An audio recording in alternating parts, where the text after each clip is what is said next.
దేవుని బాహువు చాచింది నీ కోసమే, లేవనెత్తి రక్షించును.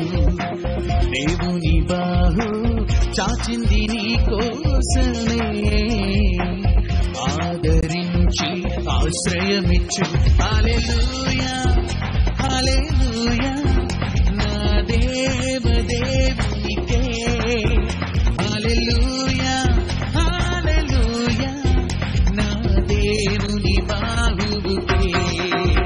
హల్లెలూయా హల్లెలూయా నా దేవదేవునికే. హల్లెలూయా హల్లెలూయా నా దేవుని బాహువుకే. నా దేవుని బాహువుకే. నా దేవుని బాహువుకే.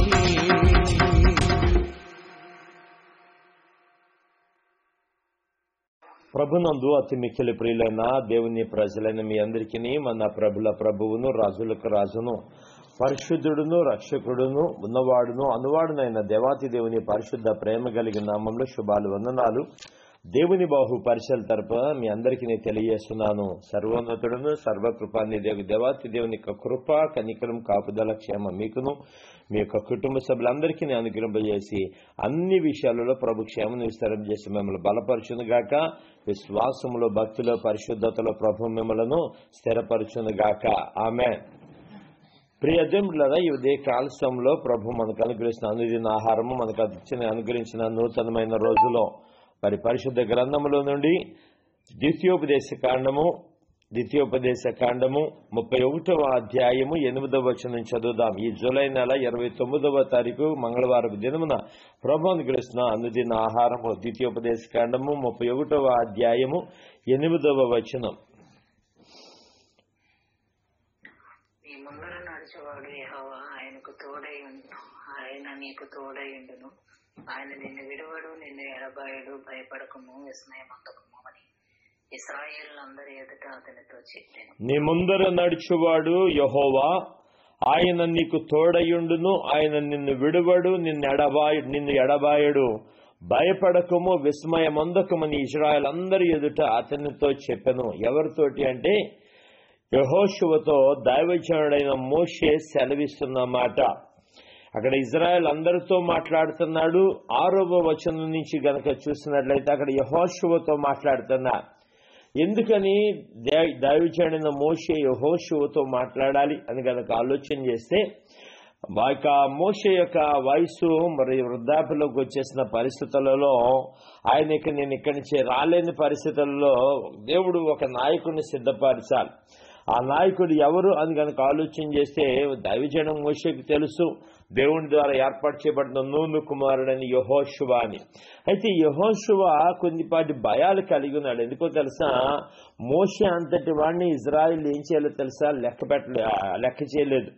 ఇజ్రాయేలీలు మోషేను లెక్క చేయలేదు.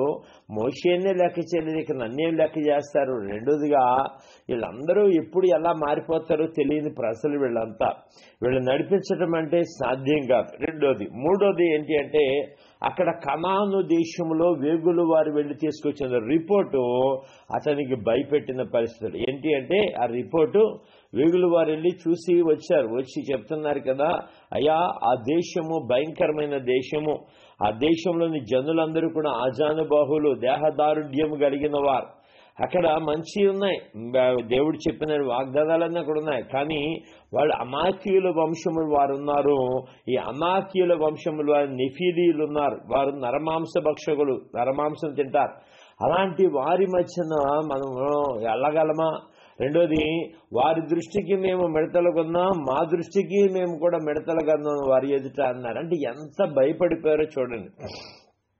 మరి వేగులు వారు వెళ్ళి తీసుకొచ్చిన ఇన్ఫర్మేషన్ ఏదైతే ఉందో దాన్ని బట్టి భయమే కదా. మరి భయం కలిగినప్పుడు ఏం చేయాలి అంటే అయితే ముందుకు వెళ్ళగలరా? అసలు యెహోషువ లాంటి నాయకుడు నేను నడిపిస్తాను మీకు ఎందుకులే అని చెప్పగలడంటే అస్సలు చెప్పలేడు, ఇంపాసిబుల్. ఎందుకో తెలుసా, అతనికి భయమే కదా. ఎలాగెళ్తారు, నేను వెళ్ళలేను, నేను తీసుకుని వెళ్ళలేను అని ఒక అనుభవం వస్తుంది. అలాంటి పరిస్థితులలో మోషే తన యొక్క చివరి కాలంలో దైవజనుడైన ఆ యొక్క నూను కుమారుడైన యెహోషువతోటి అలాగే ఇజ్రాయెల్ అందరి ఎదుట చెప్తాడట ధైర్యముగా ఉండమని. అందుకని ఒక మాట అంటున్నాడు, ఏమన్నాడు తెలుసా, నీ ముందర నడిచేవాడు యెహోవా. ఇదే మాటలు యెహోషువతో దేవుడు చెప్తాడు. యెహోషువ గ్రంథము 1వ అధ్యాయంలో నీ ముందర నడిచేవాడు యెహోవా. ఎందుకు నడవాలండి నీ ముందర? ఇందాక చెప్పాను కదా, భయము. ఆ కనాను దేశంలో ఆ కనానీయుల పరిస్థితి ఎలాగుంది. రెండోదిగా మార్గ మధ్యంలో కొన్ని ఆటంకాలు ఉన్నాయి. ఏంటి ఆ ఆటంకాలు అని కనుక ఆలోచన చేస్తే ఎలాంటివే? ఎర్ర సముద్రం వంటి ఆటంకాలు వస్తే ఏం చేయాలి? ఎరుకో గోడలు వంటివి వచ్చినాయి, యోర్దాను నది వచ్చింది. ఇవన్నీ వస్తాయి. ఎందుకు వచ్చింది బాధ? ఇవన్నీ భయాలలో మనము ముందుకు కొనసాగలేం, వీరిని నడిపించలేం అని ఒక రకమైన భయముతో, ఒక రకమైన దిగులుతో ఉన్న ఆ యొక్క యెహోషువతో దైవజనుడైన మోషే ధైర్యపరుస్తున్నాడు. ఏమంటున్నాడు? నీ ముందర నడిచేవాడు యెహోవా. ఎందుకు ముందర నడవాలి? యెహోషువ కంటే యెహోషువ నువ్వు వెళ్ళవయ్యా, ఎవడేం చేస్తాడో చూసి నేను ఎవడేం చేస్తాడు నిన్ను, నిన్ను ఆపుతాడో చూస్తాను, నువ్వు వెళ్ళిపోవయ్యా అంటే వెళ్తాడు కరెక్టే. కానీ అతనిలో లోపల కొన్ని భయాలు ఉంటాయి. అయ్యా తెలియని ప్రాంతం, ఎలాగెళ్ళాలి?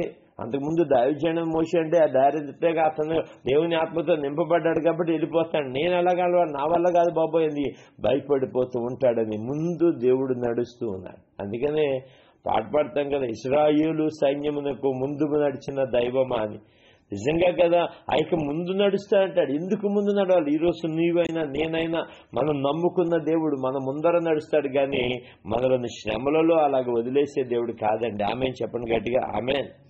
ఆ రోజు ఇశ్రాయేలులు యాత్రికులుగా ఆ కనాను దేశం వెళ్తే ఈరోజు మనం కూడా యాత్రికులము, పరదేశులమై ఉన్నాము. ఈ లోకం మంది కాదు, ఇది శాశ్వతమైన దేశము కాదు, శాశ్వతమైన రాజ్యాలు కాదు ఇవేవి. ఇక్కడ మనము ఆ యొక్క ఆ శాశ్వత మన యాత్రికులము, పరదేశులముగా ఉన్నాం కాబట్టి ఆ రోజు యెహోషువ యాత్రికుడిగా ఉన్న ఆ యొక్క యెహోషువ, పరదేశిగా ఉన్న యెహోషువ ఇదిగో నడుస్తున్నప్పుడు నీ ముందర నడుచువాడు యెహోవా అంటున్నాడు. ఈరోజు నీవు కూడా అయ్యో యాత్రికుడిగా, పరదేశిగా నీవు కొత్త మార్గాల్లో నడవాలి, కొత్త అనుభవాల్లో నడవాలి. ఏమో ఎప్పుడు ఎలాంటి పరిస్థితి వస్తుందో తెలియదు. ఎప్పుడు ఎలాంటి అర్ర సముద్రాల లాంటి పరిస్థితులు, ఎరుకోగొండ లాంటి పరిస్థితులు, యోర్దాను అటువంటి పరిస్థితులు వస్తాయో ఎదురవుతాయో మనకు తెలియదు. అలాగే ఆకలి దప్పులతో గడిపే ఆ యొక్క సమయం వస్తుందో లేదో మనకు తెలియదు.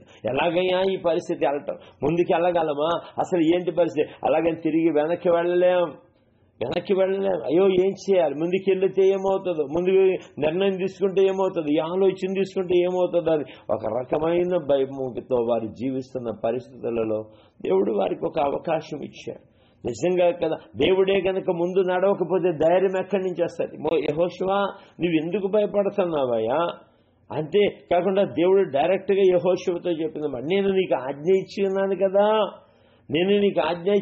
కదా, నీ ముందర నడిచేవాడు నీ దేవుడిని యెహోవానైనా నేనే అంటాడు. నిజంగా అంత గొప్ప దేవుడండి మన దేవుడు. నీ దేవుడని యెహోవా అనేది అంటాను. కొన్నిసార్లు యెహోషువని ఎందుకు ఎన్నుకోవాలి? అమ్మ వింటున్నారా? దేవ స్తోత్రం, హల్లెలూయా. వింటున్నారు కదా, యెహోషువనే ఎందుకు ఎన్నుకోవాలి? వేరే వాళ్ళని ఎన్నుకోవచ్చుగా. ఆ యొక్క 6 లక్షల మంది పురుషులు ఉన్నారు కదా, ఎవరో ఒకరిని ఎన్నుకోవచ్చుగా. అహరోను వంశస్థుల నుంచి ఎన్నుకోవచ్చుగా. ఎవరిని ఎన్నుకోవచ్చుగా అంటే దేవుడి ప్రణాళిక అది కాదు, దేవుని చిత్తం. చాలా మంది అంటారు అనవసరంగా నమ్ముకున్నా. ఎందుకు నమ్ముకున్నా? నువ్వుగా నమ్ముకోవాలా? దేవుడు నీకు రక్షణ భాగ్యం ఇవ్వాలని దేవుడు ఆలోచన కలిగినాడు. ఆమేన్. దేవుడు నువ్వు నమ్ముకోలేదు, దేవుడు నువ్వు నమ్ముకునేటట్టుగా ఆయన చేశాడు. ఏమికి రక్షణ భాగ్యం ఇవ్వాలి, ఇతనికి రక్షణ భాగ్యం ఇవ్వాలి, ఇతను పలానా స్థితిలో ఉంచాలి, ఇతను పలానా స్థితిలో ఉంచాలి. కొంతమంది నాకు ఫోన్ చేస్తూ ఉంటారు, అన్నా ఇలాగన్నా పలానా సమస్య అన్నా. నేను అప్పుడు వెంటనే అంటాను, నాన్న మీ ఫ్రెండ్స్ ఎవరైనా ఉన్నారా అంట. ఎందుకు లేరండి అన్నాను. మీ ఫ్రెండ్స్ పరిస్థితి ఎలా ఉంది, నీ పరిస్థితి ఎలా ఉంది అన్న. అదేంటన్నా? అసలు మామూలుగా అడుగుతాను, నీ ఫ్రెండ్స్ పరిస్థితి ఎలా ఉంది, నీ పరిస్థితి ఎలా ఉంది? మా ఫ్రెండ్స్ పరిస్థితి కంటే నా పరిస్థితి కొంచెం చాలా బాగుందన్న. బాగుంది కదా, మరి దేవుడు అంత బాగుగా ఉంచినప్పుడు ఇంకెందుకు భయపడాలి? దేవుడు అంతగా అంటే నిన్ను ఇతరుల కంటే ఒక మెట్టు పైనే ఉంచాడు కదా, నువ్వెందుకు ఇంకా భయపడాలి? నువ్వెందుకు ఇంకా దిగులు పడాలి? నువ్వెందుకు ప్రతిదానికి భయపడాలి? దేవుడు చేయగల కార్యాలు దేవుడు ఖచ్చితంగా చేస్తాడు. ఆమెన్ చెప్పండి గట్టిగా, ఆమెన్. దేవుడు చేయగల కార్యాలు చెయ్యడు అంటే ఇంక చేయడంతే. కానీ ఆయన చేయకుండా తన చేతిని కురచ చేసుకునే దేవుడు కానే కాదండి. ఆయన చేయటానికే ఉన్నారు, సహాయం చేయటానికే ఉన్నారు, బలపరచడానికే ఉన్నారు, ధైర్యపరచడానికే ఉన్నారు. అన్నిటికంటే ముఖ్యంగా ఆయన తన కార్యముల చేత తన జనులైన వారిని, తన ప్రజలైన వారిని, తన బిడలైన వారిని ఆయన బలపరచటానికే ఉన్నారు. ప్రభునందు ప్రియులారా, అందుకని కొంతమంది విషయంలో దేవుడు హెచ్చించినా కానీ కొంతమంది గుర్తుండదు. దేవుడు ఎంత ఆశీర్వదించినా కనబడదు, ఎంత దీవించినా కనబడదు, ఎంత మేలు ఎన్ని రకాలైన ఎన్ని విధాల వారికి మేలు చేసినా వారికి కనబడదు. ఎందుకు కనబడదండి వారికి? ఎందుకు కనబడదు అంటే వారు దేవుని కార్యాలు చూడటానికి ఆసక్తి కలిగి లేరు. అంతే కదా, ఇజ్రాయెల్ కూడా అంతే కదా. ఆ యొక్క అరణ్యంలో వాళ్ళు దేవుని కార్యాలు ఎన్ని చేశాడండి దేవుడు వారి జీవితంలో? ఒకటా రెండా? కోకొల్లలు కదా. అన్ని చేసినా సరే వాళ్ళు దేవునిగా గుర్తించలేకపోయారు, ప్రభువుని ప్రభువుగా గుర్తించలేకపోయారు, ఆయన కార్యాలు గ్రహించలేకపోయారు. అయినప్పటికీ దేవుడు విడిచిపెట్టలేదు. అయినప్పటికీ కూడా దేవుడు ఎంతగా వాడు దేవునికి కోపం రేపిన, విగ్రహాలు చేసిన, దేవుని నామమును ఘనపరచకుండా ఉన్నా అసలు దేవుడు ఏమీ బాధపడలేదు. ఆయన నడిపించడానికి ఒక నిర్ణయం తీసుకున్నారు. పంపిస్తానన్నాను అంతే, మిమ్మల్ని పంపిస్తాను కానాను, చేరుస్తానంటే ఎన్ని అవతరాలు వచ్చినా, ఎన్ని ఆటంకాలు వచ్చినా. 40 రోజుల ప్రయాణం 40 సంవత్సరాలు ఎందుకు పట్టింది? వారి యొక్క అవిధేయతను బట్టే కదా, వారి యొక్క సిద్ధపాటు లేని పరిస్థితిని బట్టే కదా. వారు అలగటం కూర్చోవటం.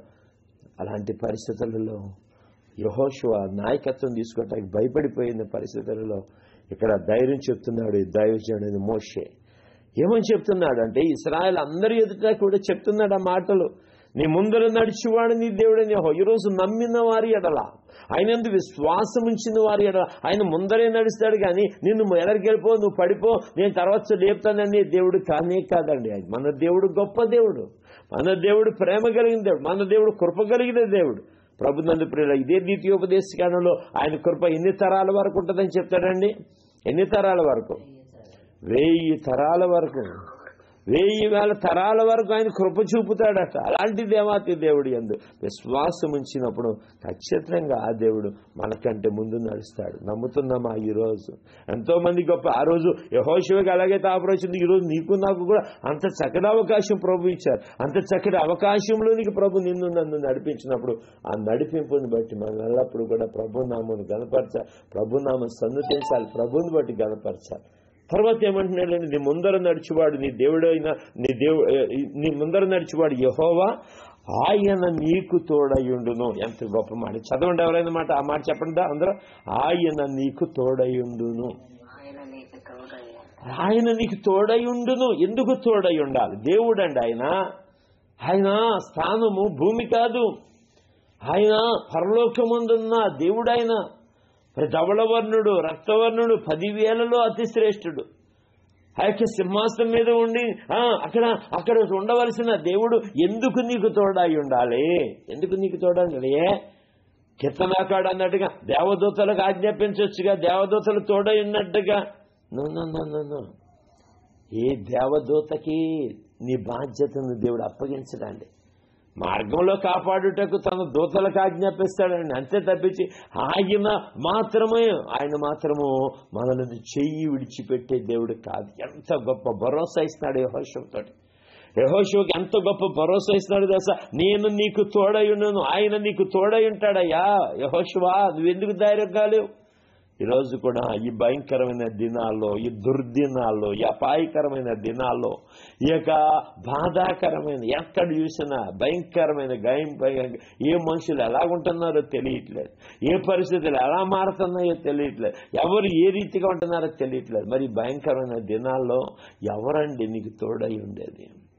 ఎవరు తోడై ఉంటున్నారు ఈరోజు? ఒకరికి నేను తోడుగా ఉంటే ఎందుకు తోడుగా ఉండాలి వాళ్ళకి? ఎందుకు నా వల్ల ఎందుకని అని చెప్పేసి ఈరోజు అందుకని బంధాలు ఎంత చీప్ అయిపోయినాయో చూస్తున్నాం కదా. రిలేషన్స్ ఎంత భయంకరంగా చీప్ అయిపోయింది, విలువ లేకుండా పోతున్నాయి, విలువ లేదు అసలు. ఎలాంటి పరిస్థితులలో మనం ఎలాగ పట్టగట్టగలం? దేవుడు మనకు తోడై ఉంటాడు. భయంకరమైన దిన అరణ్య ప్రయాణంలో, అరణ్య ఐక పరిస్థితులలో దేవుడే గనక తోడై ఉండకపోతే యెహోషువ ప్రయాణం అంత ఈజీగా సాగేదా? దేవుడే కనుక తోడై ఉండకపోతే ఆ యెహోషువ ఆ యొక్క యొర్దాను నదిని దాటగలడా?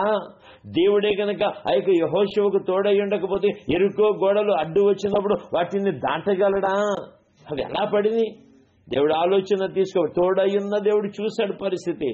యెహోషువ ఆగో, మీరు పని చేయండి, 6 మార్లు సైలెంట్గా తిరగండి, 7వ మార్లు ఆ యొక్క బోరలతో నిజంగా స్తుతించండి అన్నాడంటే. అంతే ఎలా కూలిపోయింది అండి. ఫిరంగులేసి ఆ యొక్క పడగొడితే ఆ రోజుల్లో ఫిరంగులు లేవేమో బహుశా. ఆ రోజు యుద్ధాయుధాలు ఏంటి? కత్తులు, ఇయే ఫిరంగులు ఇవన్నీ ఎక్కడ ఉన్నాయి? ఈ కాలంలో చెప్తున్నా, ఫిరంగి వేసినా కానీ ఆ బురుజులు, ఆ ఎరుకో గోడలు కూలవే, అలాంటివి కూలిపోయినాయి. స్తుతి కీర్తనల ద్వారా, దేవుని మాట వినుట ద్వారా. ఎవరి మాట అండి? దేవుని మాట వినుట ద్వారా. ఆ కండిషన్ మర్చిపోకూడదు. ఎవరి మాట వింటూ వల్ల చెప్పండి అన్నమాట. వారు స్తుతించటం వల్ల, దేవుని మాట వింటూ వల్ల అంటే వారు దేవుని మాట విని స్తుతించటం వల్ల. ఎంత గొప్ప అద్భుతం. ఎరుకోగలడు ఆయన ముందర నడిచాడు గనకే అయ్యో యెహోషువకి ఆటంకం వచ్చిందా, యెహోషువకి ఆపద వచ్చిందా, యెహోషువకి అవసరత వచ్చిందా, యెహోషువకి యొక్క ఆపద ఉన్నాడా? ఖచ్చితంగా ఇతను సాధించాడు. తోడై ఉన్న దేవుడు నిన్ను ఒంటరిగా విడిచిపెట్టడం. నువ్వు ఒంటరి అనుకోవద్దు. అయ్యో నాకెవరు సహకారిగా ఉంటారు, నువ్వు మోషేకి ఎవరు సహకారులు ఉన్నారు, నాకు ఎవరు సహకారిగా ఉంటారు అనుకుంటా వచ్చాను. నీకు ఎవరు సహకారం తెలుసా? నిన్ను పిలిచిన దేవుడు, నిన్ను ఎన్నిక చేసుకున్న దేవుడే నీకు ఎలాగుంటాడండి? తోడయ్యుండే దేవుడు అయినది. ఎంత అద్భుతమైనదండి. అబ్బా, ఆ సర్వోన్నతులైన దేవుడు, ఆ సర్వశక్తి గల దేవుడు నాకు తోడై ఉంటాడా, నా పక్షముగా ఉంటాడా, నా ముందర నడుస్తాడా? ఈ బాబు ఎంత అద్భుతం. అలా మాటలు వివరించలేవు. ఆ రోజు యెహోషువ ఎగిరి గంతులేసి ఉంటాడంటాను నేను. ఆ దైవజనుడైన మోషే చెప్పిన మాటలు బట్టి అవ్వచ్చు, యెహోషువ గ్రంథంలో 1వ అధ్యాయంలో దేవుడు యెహోషువకు తెలియజేసిన మాటలు బట్టి అసలు యెహోషువ భూమి మీద నిలబడేవాడు కాదేమో అనుకున్నాను. గాలి ఎగిరిపోయి అవి బాబోయ్ నా ఏడల దేవుడు ఇంత గొప్ప ప్రణాళిక, నాకు తోడై ఉంటాడట, నా ముందర నడుస్తాడట. అయ్యి బాబోయ్ ఇంకెందుకు నేను భయపడ, ఆనందంతో ఎగిరి గద్దులు వేసి ఉంటాడేమో బహుశా. కానీ నిజంగా అలాంటి ఆనందం, అలాంటి అనుభవం మనం ఆనందించగలమండి, అనుభవించగలమండి? దేవుడు తోడంటాడు. ఆ సర్వోన్నతుడైన దేవుడు, ఆ పరలోకపు రారాజు అండి. ఆ రారాజు ఆ యొక్క ధవళ సింహాసనం విడిచిపెట్టి ఎందుకు వచ్చాడు ఇక్కడికి? కనుక ఆ సింహాసనం విడిచి ఎందుకు వచ్చాడండి? ఎవరి కోసం వచ్చాడండి? తన ప్రజల కొరకు, తన ఎన్నుకున్న బిడ్డల కొరకు. ఈరోజు నిన్ను నమ్మాడా? నీతో నడుస్తాడండి, నీవు తోడై ఉంటాడండి. ఆమె ఆయన తోడై ఉన్నాడేమో. ఆ తోడై ఉన్న పరిధిలో ప్రతి ఒక్క కష్టము, ప్రతి ఒక్క వేదన, ప్రతి ఒక్క చింత ఎలా మారిపోద్దో తెలుసా? ఆశీర్వాదకరంగా మారిపోద్దండి. స్తోత్రం చెప్దాం గట్టిగా, హల్లెలూయా. ఎలా మారిపోద్ది? ఆశీర్వాదకరంగా మారిపోద్ది. ఆయన కార్యాలు చాలా అద్భుతంగా జరుగుతాయి ఆయనే కనుక తోడై ఉంటే. ఈరోజు ఎవరు తోడు కోరుకుంటున్నాం? ఎవరు తోడు కోరుకున్నా మోసపోతున్నాం కదా. నేను నీకు తోడుగా ఉంటానన్న వారు ఏమైపోయారు ఈరోజు? నేను నీకు అండగా ఉంటానన్న వాళ్ళు ఏమైపోయారు ఈరోజు?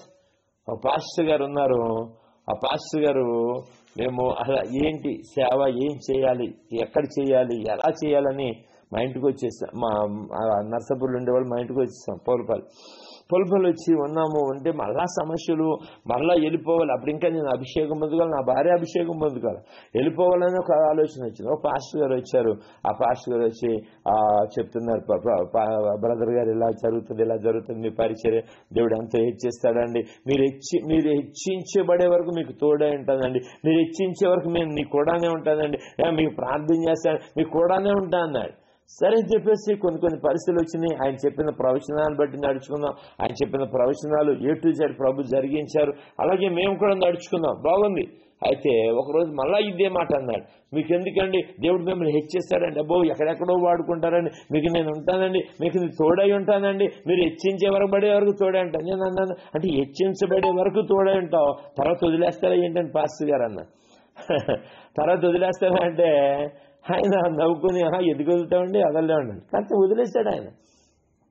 మేము అభిషేకం పొందుకున్న తర్వాత ఒకసారి ఎందుకన్నా వచ్చాడు, పాస్టర్ గారు ప్రవచించి గద్దించేసరికి, ఆయన చేసిన ఒక పొరపాటును బట్టి గద్దించేసరికి ఆయన ఆశ్చర్యపడి, మీరంతా మీ యొక్క అభిషేకం అంతా నేనంతా, నేను ఎప్పుడో అభిషేకం పొందుకుని మీరు ఇప్పుడో అభిషేకం పొందుకుని నన్నే హెచ్చరిస్తారా అని కోపగించుకుని రావటం మానేశాడు.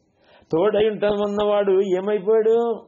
నా ముందరుంటా అన్నవాడు ఏమైపోయాడంటే వెళ్ళిపోయాడంతే. తన ఆ బాధ కలుగో అవసరం తీరిపోయో ఎందుకో మొత్తం మీద నేను ఇంకా మంచి స్థితిలోకి వెళ్ళకుండానే మధ్యలో వదిలేశాను. మరి అలాగా ఈరోజు ఎవరు తోడై ఉంటున్నారండి? తోడైన ఆ యొక్క వ్యక్తులు నిజంగా మనకు అండగా నిలబడుతున్నారా? నీకెందుకండి డాడీ నీకున్నాననే వాళ్ళు చాలా మంది వచ్చి డాడీ నీకున్నాను డాడీ డాడీ అని పిలుస్తుంది. వాళ్ళు గుండెల మీద తన్నేసి వెళ్ళిపోతే నిజంగా ఎంత ఏడుస్తున్నాము. ఎవరు తోడై ఉంటారు? కష్టకాలమైన దుఃఖ సమయమైన దేవుడు మాత్రమే తోడై ఉంటాడండి. నిజమే కదా? కష్టకాలమైన దుఃఖ సమయమైన వేదన సమయమైన దిగులైన విచారమైన కరువైనా ఏదైనా సరే ఏ పరిస్థితులైనా సరే తోడైన దేవుడు, ఆ ఉన్నవాడు అనువాడు ఉన్న దేవుడు, తోడైన దేవుడు సమస్తమును చూచుకుంటాడుగా. మనకేంటి భయం, మనకేంటి దిగులు, మనకేందుకు విచారం? ఇక మనం ఎందుకు అధైర్యపడాలి? ఆ దేవుడు మాకు సహాయం చేస్తాడు, ఆ దేవుడు నాకు బలంగా ఉంటాడు, ఆ దేవుడు నాకు అండగా ఉంటాడు, ఆ దేవుడు నాకు తోడై ఉంటానికి నేను ఎవరికి భయపడాలి? ఎవరికి భయపడాలి? దేని గురించి భయపడాలి? నిజంగా మోషే ఎన్ని రకాలైన ప్రయత్నాలు చేశాడు దేవుని చిత్తాన్ని నెరవేరకూడదని. ఏమేమి సాకులు చెప్పాడు. ఆఖరికి తన యొక్క బలహీనత కూడా చెప్పాడు. నేను నత్తివాడిన వద్దిక నేను వెళ్ళి ఫరో దగ్గర మాట్లాడమంటావు, నేను మాట్లాడను. ఎందుకు వచ్చింది బాధ? నత్తివాడు కదరా బాబు, నీకు ఆహారం నీ తోడుగా ఆహారం ఎవరన్నా నాకు అవసరం వద్దండి, నేను వెళ్ళనండి అని ఎంతగా దేవుని యొక్క పిలుపుని కూడా నిర్లక్ష్య పెట్టాడు. భయమేసి. ఎందుకో తెలుసా? ఉంటాడా దేవుడు? అలా చెప్తాడు కానీ తోడై ఉంటానని ఎక్కడుంటాడు? మన తిట్లు తినాలి, బాధలు అనిపించాలి. ఎందుకు వచ్చిన ఈ బాధ? ఆయన మీద భరోసా పెట్టుకోవడం ఎందుకు? రేపు పొద్దున అక్కడికి సహాయం దొరకకపోతే సిగ్గుపడటం ఎందుకు అనేటట్లుగా మారిపోతున్న పరిస్థితుల్లో దేవుడండి, దేవుని యందు నమ్మికుంచిన వారు ఎన్నటన్నటికి ఏమనందరండి? సిగ్గునందరు. ఎప్పుడెప్పుడండి? ఎన్నటన్నటికి ఎప్పటికి. అంటే ఏంటి? ఏ పరిస్థితులలో అయినా సరే సిగ్గుపడే అనుభవం దేవుడు ఇవ్వడండి. కారణం ఏంటి అంటే ఆయన తోడై ఉంటాడు. ఆయన తోడంటే ఈరోజు నీకు తోడైన బంధాలు నీకు ఎంతగా ఉపయోగపడతాయని నాకు తెలియదు, కానీ అదే దేవుడు కనుక తోడై ఉంటే, అలాగని బంధాలు దూరం చేసుకోమని నేను చెప్పట్లా. నీకు తోడై ఉంటానని భరోసా ఇచ్చిన మనుషులను విడిచిపెట్టేసుకోమని చెప్పట్లా. కానీ దేవుడే, ఆయన యొక్క కార్యం, ఆయన యొక్క అద్భుతాలు, ఆయన ఆశ్చర్యకార్యాలు తోడుగా ఉన్న దేవుడు ఈజీగా చేసేసాడు. మోషే పక్షంగా నిలబడి ఈజీగా చేసేసాడు. అది తెలుసు మోషేకి. అమ్మో దేవుడు చూస్తాడు, దేవుడే చూసుకుంటాడు, దేవుడే పక్షంగా నిలబడతాడు. ఇంకా మనమెందుకు బాధైర్యపడాలి, మనమెందుకు దిగులు పడాలి, మనమెందుకు విచారించాలి? అబ్బో ఎంత వండర్ఫుల్ అండి, ఎంత అద్భుతం. దయచేయండి మోషే యెహోషువతో చెప్తున్నాడు, ఆయన నీకు తోడై ఉండును. ఇంకా చివరిది రెండు మర్చిపోతుంది, అది ఇంపార్టెంట్ కాదు కానీ ఇంపార్టెంట్ ఈరోజు మెసేజ్ కాదు ఆయన నిన్ను విడువడట. బంధం ఎప్పుడు తెంచుకోడండి దేవుడు. మనుషులు ఈజీగా తెంచేసుకుంటారు బంధం. నీకు నాకు అవసరం తెలుప, నీ దుఃఖంలో చోటు చెప్పుకో అని అడవుల్లో అరణ్యములలో వదిలివేసి వెళ్ళిపోయిన వాళ్ళు చాలా మంది ఉంటారు. ఒంటరిగా వదిలిపెట్టేసి వాళ్ళు చాలా మంది ఉంటారు ప్రభునందు పిల్లలు. కానీ దేవుడు అలాంటి విడిచిపెట్టే దేవుడు కాదండి. ఒక ప్రమాణం చేశాడంటే, ఈరోజు ప్రమాణం చేసిన వ్యక్తులు ఎలాగున్నారు? భార్య భర్తతో ఎలాగున్నారు వాళ్ళ యొక్క ఇది ప్రభునందు పిల్లలు విడిచిపెట్టేస్తున్నారా? కలిసి ఉంటున్నారా? దయచేసి ఆయన అంటున్నాడు, ఆయన నిన్ను విడువడు. ఒక్కసారి కనుక ఆయన ఒక కమిట్మెంట్ చేసుకున్నాడా మరి విడవడయ్యా. ఆయనకి వేరే పనులంటే నీకెందుకు? ముందు నీ పని ఆయనకి ఇంపార్టెంట్. నిన్ను ఆయన తోడుగా ఉంటాడన్నాడు. ఆయన ఏం చేస్తాడంట? ఆయన నిన్ను విడిచిపెట్టనని చెప్తున్నాడు. నువ్వేంటికేగా భయపడ్డావు? వాళ్ళు విడిచిపెట్టేసారు, వీళ్ళు విడిచిపెట్టారు, వాళ్ళు మర్చిపోయారు. పది పని మనుషులే కదా. కానీ సర్వోన్నతుడైన దేవుడు మాట ఇచ్చి తప్పే దేవుడు కాదండి. నేను నీకు ఏం చేస్తాడా? విడువని అంటున్నాడు. నిన్ను ఎడబాయడంటే ఏంటి? అసలు అన్నట్టందరికి జరగండి అది.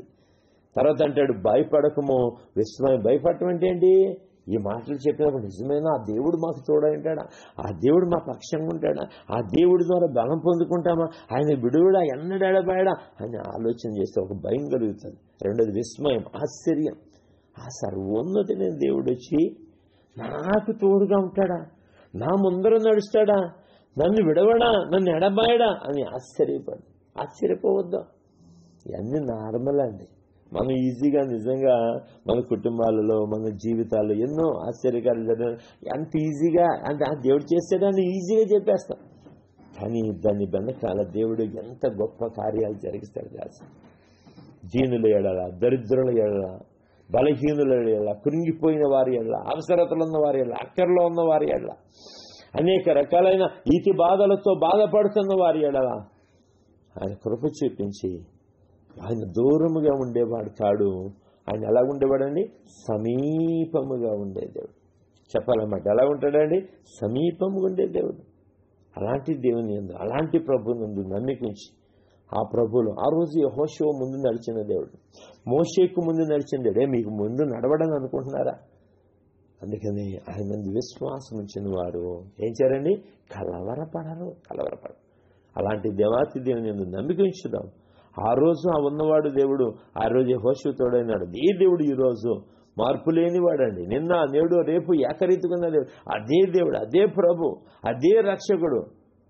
మరి ముందర నడుస్తూ తోడయ్యుండి చెయ్యి విడవక ఎడబాయక మనకున్న ప్రతి పరిస్థితులను ఆయన నీ ముందర నడుస్తూ నిన్ను బలపరచాలని యెహోషువ ముందర నడిచింది.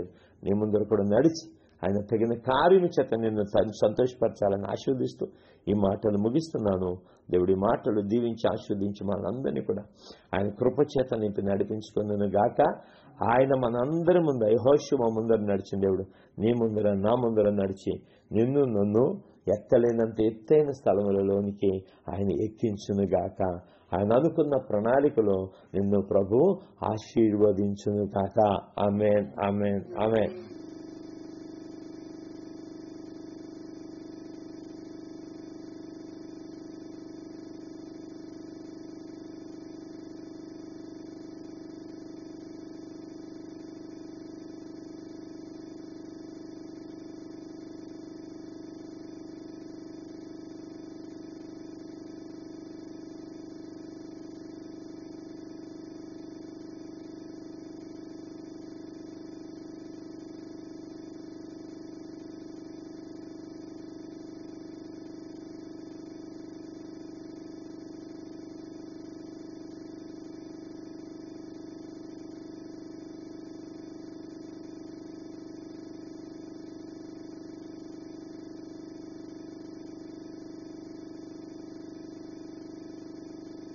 ప్రభునందు ప్రియమైన దేవుని వల్లరే ఇంతవరకు దేవుని యొక్క వాక్యం విన్నారు కదా. విన్న వాక్యం మీ జీవితంలో కార్యసిద్ధి జరిగించును గాక.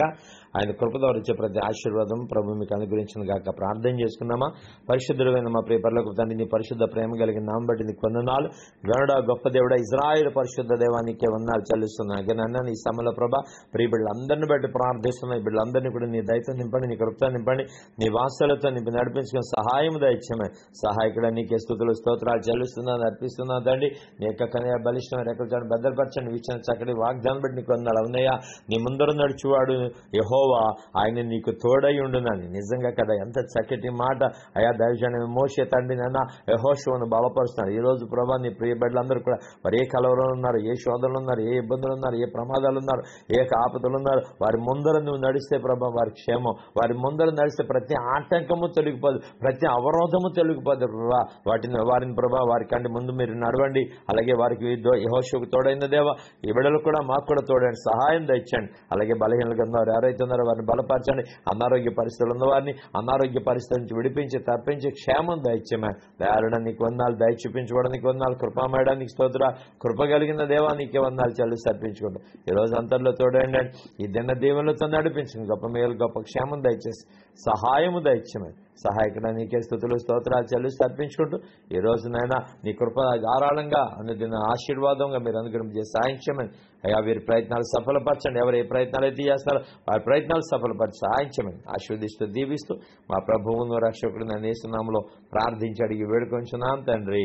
ఆమేన్, ఆమేన్, ఆమేన్. పరమ తండ్రి అయిన దేవుని దయ్యం, కుమారుడును రక్షకుడు నన్ను యేసుక్రీస్తు వారి కృపా సమాధానములు, పరిశుద్ధాత్మక నిత్యాదరణ మీకును మీ కుటుంబ సభ్యులకును అలాగే అనుదిన కార్యక్రమాలకును అలాగే బలహీనమైన బిడ్డలందరికీ తోడని నడిపించును గాక. ఆమేన్, ఆమేన్, ఆమేన్. ప్రభునందు ప్రియులారా, దేవుని బహు పరిచయాల ద్వారా అందించబడుతున్న యొక్క వర్తమానములు మీకు ఎంతగానో ఆశీర్వాదకరంగా ఉన్నాయని నమ్ముచున్నాను. ఈ వర్తమానముల ద్వారా మీరు ఆశీర్వదించబడినట్లయితే మీ సాక్ష్యాన్ని మాకు తెలియచేయండి. అలాగే మీకు ఏదైనా ప్రత్యేకమైన ప్రార్థన అవసరం ఉంటే మాకు ఫోన్ చేయండి. మా ఫోన్ నంబర్ 9676541100. ప్రభు తన కృప ద్వారా వచ్చే ప్రతి ఆశీర్వాదము మీకు అనుగ్రహింపజేసి అన్ని విషయాలలో ప్రభు క్షేమను విస్తరింపజేసి మిమ్మల్ని బలపరచును గాక. విశ్వాసంలో, భక్తిలో, పరిశుద్ధతలో ప్రభు మిమ్మల్ని స్థిరపరచును గాక. Amen, amen, amen. God bless you all. Shalom.